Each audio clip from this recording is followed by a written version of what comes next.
Une pluie de roquettes, environ 80, a été tirée depuis le Liban par le Hezbollah, visant Israël. 5 bases militaires israéliennes, dont des installations aériennes et navales dans la région de Haïfa, figurent parmi les cibles revendiquées par le mouvement chiite. Ce déluge de projectiles a déclenché une alerte immédiate dans la ville, interrompant un rassemblement en soutien aux otages.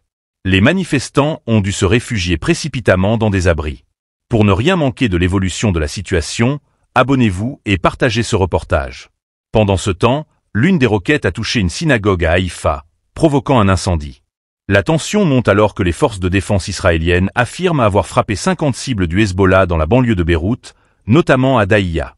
L'armée israélienne dénonce le recours systématique par le Hezbollah à des civils comme boucliers humains, compliquant les ripostes tout en accentuant les risques pour les populations locales. Les images publiées récemment montrent les conséquences des frappes israéliennes, avec des explosions retentissantes et d'épaisses fumées noires enveloppant les quartiers ciblés. Dans un autre développement, les navires de guerre israéliens ont éliminé plusieurs figures clés des groupes armés, dont un au responsable militaire du Hamas et un membre influent de l'aviation du Hezbollah. Ces opérations ciblées s'inscrivent dans une stratégie militaire plus large, dirigée par le centre de contrôle des tirs de la marine israélienne. Une telle montée des tensions soulève des inquiétudes quant à une possible extension du conflit. Les acteurs internationaux appellent à la retenue, tandis que des diplomates tentent de désamorcer une situation explosive. Cependant, les frappes croisées et la multiplication des attaques ciblées laissent présager une spirale de violence difficile à enrayer. La communauté internationale redoute un embrasement régional qui pourrait entraîner des conséquences géopolitiques majeures. Les regards se tournent désormais vers les grandes puissances, appelées à jouer un rôle crucial dans l'apaisement de cette crise.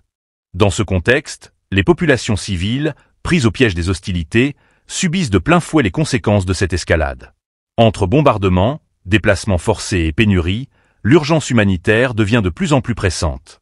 Les organisations internationales réclament un accès immédiat aux zones touchées pour fournir une assistance, mais les conditions sur le terrain rendent ces efforts extrêmement complexes.